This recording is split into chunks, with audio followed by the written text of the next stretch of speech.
Dean Curry here, Fantasy Football RSVP. So let's get right to it with Week 7 of the Waiver Wire. Wow, this season's just flying around, just going around really fast. We're already halfway through the season. Amazing.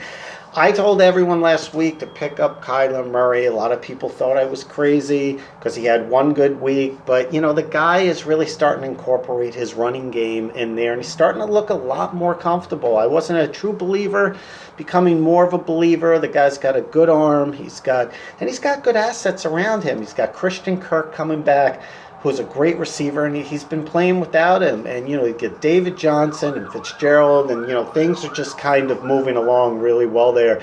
But the guy is incorporating his running game. And if you're in a PPR especially, and it helps out, in standard too, but if you're in a PPR, having a quarterback, run the ball like that, even in standard, still counts. It's the same thing. I really like Kyler Murray because he's, getting like 70, 80 yards a game. I mean, it's like 7, 8 points right off the bat. And, he's passing the ball and he's looking good. As far as Kirk Cousins, I haven't mentioned his name a lot because, the way he started off the year, sometimes these guys get into, a bad rhythm, like Goff is in a bad rhythm right now, Jared Goff. And that, started with Cousins last year. I know a lot of people don't want to give him credit, but he was a decent quarterback. He played for the Redskins, and people were like, oh, he wasn't that good at the Redskins. He was pretty good. It's the reason why he got a big contract. People forget, so they're just like, he was bad then, he's bad now. He wasn't bad in Washington. He didn't have a lot of assets to throw to in Washington, and he did a decent job. I mean, I remember I watched the games. I, podcasted on it. He was a decent quarterback there. He just, somewhat reason it's not working in Minnesota. But I told people to keep an eye on him because he's got the talent. But now it's starting to click a little bit. He's had a couple of games, 300 plus yards, and it looks like he's, finding his receivers. He threw a pass to Thielen on a down and out and up in the end zone in very, very tight space. And he literally, it's a timing play because, the wide receiver basically does a short, they were in a short field on like the 10-yard line. So he does a short down and out. And as the, as near the goal line, so as the defender is starting to close, he basically spins, and he only has, like 10 yards there in the end zone. He spins, and as he's spinning, the ball has to be released. And as he, spun, as the defender was closing on him, he has just a little room there to put his hands out, and Cousins delivered it on the dime. He has to deliver it on the spin before the running back even gets there, and it was literally, right on Thielen's hands, perfectly thrown. And that's a timing play. And when I saw that, I said, okay, Cousins is starting to get his timing down. And when quarterbacks start to do that, especially with the talent they have with Diggs and Thielen and, Dalvin Cook, and who's also a good receiver out of the backfield, I saw a few things that were very promising. So I really think Kirk Cousins is going to be, hopefully he's playing a favorable matchup. I wouldn't play him against like the Bears defense or 49ers defense. But he's someone, he's got a few decent games coming up against Detroit, Washington, and KC. A little bit of a favorable schedule there. So you might want to, look at that because, I really think that I saw some things that were, I think he's turning the corner, a little bit against favorable matchups. Yeah. As far as running backs, I know everyone's waiver wire is getting a little, sparse, and, people are mentioned to me, go a little deeper in these, podcasts for deeper selections. People ask me if I would instead of people that may not be available, which is what I do anyway. But a lot of people, I guess, stating this usually happens around midseason that a lot of the best running backs are pretty much taken. Wide receiver, you have a little bit more availability because there's more of them. But running backs, who I think might be available, I would probably go, I'm not even mention like Hyde and Peterson, all these guys, because they have some tough matchups coming up anyway. but they're probably taken. I mentioned those guys last week. So as far as running backs, I like Miles Sanders. I've been talking about him all year, especially in PPR. He's not getting a lot of carries last week. There were times he was getting closer to double-digit carries.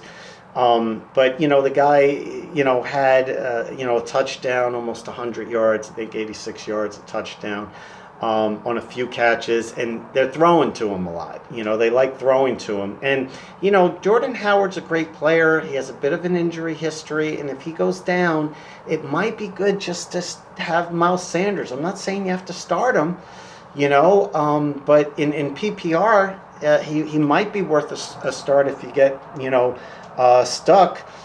But Howard's got an injury history. I'm following a little bit of a tone here because there's another team, and I've been talking about Miles Sanders for a while. I usually stay away from the whole Philip Lindsay, Royce Freeman thing. That's like back and forth. And Lindsay's getting goal line carries, and Freeman is getting 5-6. In a PPR league, getting 5-6. Catches a game, 42 yards last week. But, Freeman also had a dozen carries, or just short of a dozen, 11 for 34 yards. And, the thing is like, I watch these guys play, and Lindsey is a good player. I'm a fan. I like watching him play. There's just something about Royce Freeman I just sort of like a little bit more. And the same could be said for Miles Sanders. So I guess I'm speaking in both terms. I have a feeling, and Lindsey's had an injury history as well. Freeman, a couple of knick-knack injuries, but Freeman, a couple of knick-knack injuries. But Lindsey, has had a couple of injuries too. And when I watched Miles Sanders against Jordan Howard and I watched Royce Freeman against Philip Lindsay, I just like these two guys better. It's sort of like the eye test. Their numbers are comparable, and they're both putting up numbers. They both have good offensive lines.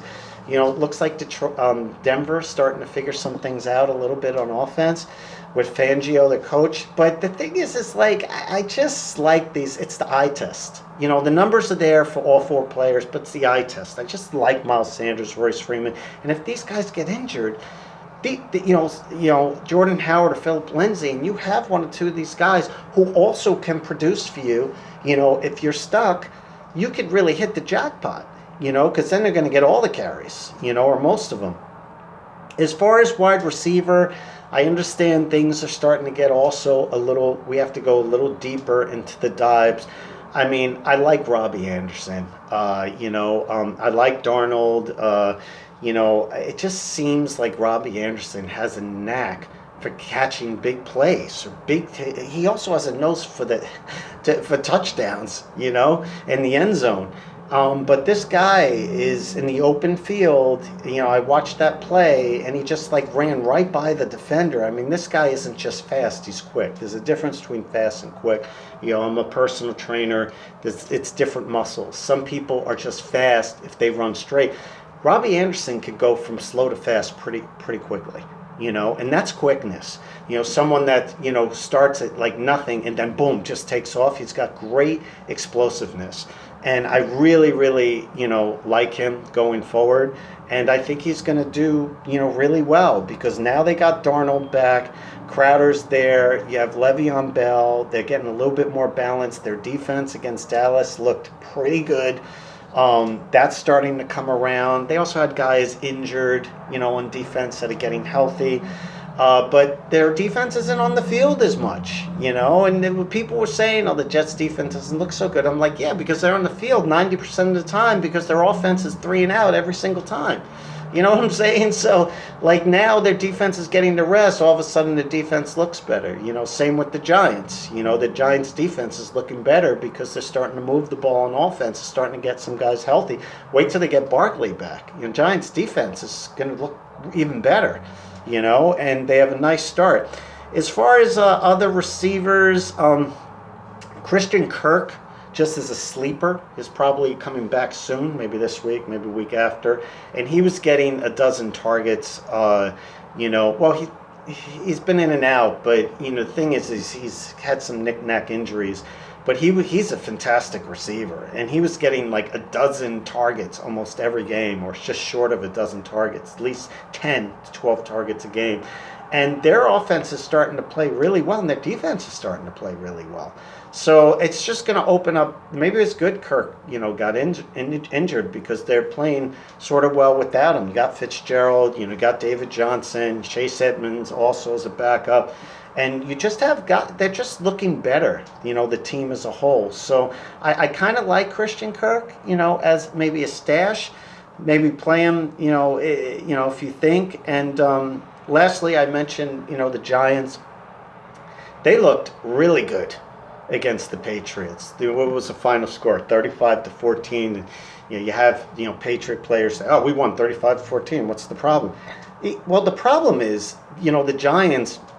And I love the Patriots, but the problem is the Giants had a rookie quarterback. The Giants are playing in Foxborough, okay? On top of that, they had Barkley out. They had their backup running back, Gallman, out. They had Shepard out and Engram out. And with about 9 minutes to go, the Giants were driving to tie the game in the fourth quarter, in Foxborough. And, And that's with what they say is a suspect Giant defense, which obviously isn't true. But the Giants were before Daniel Jones threw that pick. The Giants were driving on the Patriots' 20-yard line. They were about to score to tie the game. So, as far as I'm concerned, the Giants' offense. I don't believe in moral victories, but they certainly should be encouraged after that game. And I really like Golden Tate, moving forward. If he's available, you should pick him up. Slayton might also be a good pickup as well for the Giants, either or, if they're available on your waiver wire. I talked about Slayton last week. Golden Tate had a big reception. That's what Golden Tate does. That's why he was like, I got to get more than 3 receptions after the first game, because that's what he does. He's a playmaker, He basically muscled that guy for that ball on that long, 70-yard, 80-yard, whatever it was, touchdown. And he muscled the guy for the ball and, popped around a little bit and bobbled it. And he came up with it and was gone, And people underestimate Golden Tate because he's not the fastest, wide receiver. But the guy gets open. The guy gets in the end zone. The guy makes big plays. He's just smart. He's a great route runner. And I think the Giants on that play, they're realizing, wow, this guy's a playmaker, because that really turned the game around, and the Giants had it. They just, kind of blew it. But at tight end, I really like Darren Fells of the Texans. I think that Darren Fells is a really good play. He had 7 targets, and he had 6 catches, and I think they're starting to use him, and they're starting also to use 2 tight end sets in Texans, which some other teams are doing as well. And it's just something I noticed that they've started doing the last couple of games, where they have 2 tight ends, 2 receivers, and one running back on certain plays. And when they do that, and they've been doing it more because they're sort of opening up the offense, and that's what their coach likes to do, I think you're going to see Darren Fells start getting some more targets. I wasn't surprised. This has actually been going on for a couple of weeks now. They like running the 2 tight end receiver sets. Actually, a lot of teams are starting to incorporate this, into their offense. So I would keep an eye on it. I'm not saying you have to start him, but keep it. He might be worth stashing on your bench. As far as defense, I think all the good defenses are pretty much gone. Like Jaguars and 49ers, playing the Bengals and Redskins, but or Bills D against Miami. So a sneaky play might be the Chiefs defense. Yeah, I know that sounds crazy. I would probably think maybe the Jaguars might be available with the Bengals. So I'm probably going to list that on my blog. But something about the Chiefs and the Broncos that I like. Emmanuel Sanders was banged up. He may or may not play this week. And I know they're playing in Mile High, but the Chiefs defense, even though they've lost a couple of games, I've been watching their defense, and it's sort of not everything is measured in points. They played also good teams, but there's a couple of games this year where their defense started to look really good. And, we're streaming defenses, so I'm picking a defense. There's a lot of really closely matched matchups this week. So, yeah, that might be a sneaky play if you have no other alternative. Otherwise, I like the Jaguars against the Bengals. As far as kickers, I'd like to stay with Sanders out. They might have a little bit harder time getting in the end zone, the Denver Broncos. So I'd like, Brandon McManus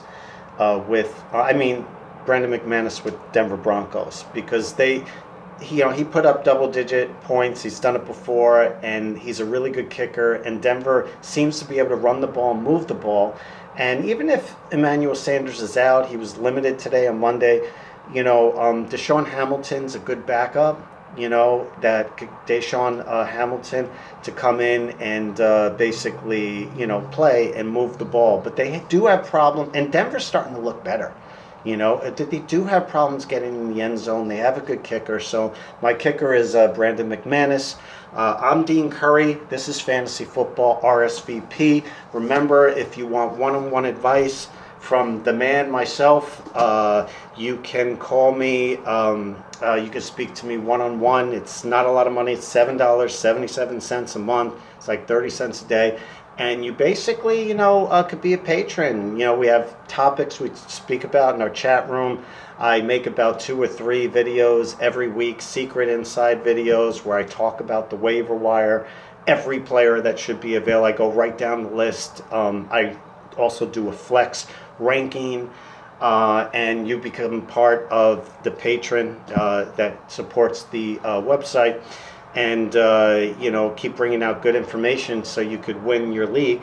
But you get to speak to me one-on-one, which is what really, helps. And we get to orchestrate trades and stuff. And that you just go on fantasyfootballrsvp.com and you sign up as a patron, and you get all those wonderful things, and you become part of the Fantasy Football RSVP Knights and Dames VIP Club. So I'm Dean Curry. Have a wonderful week.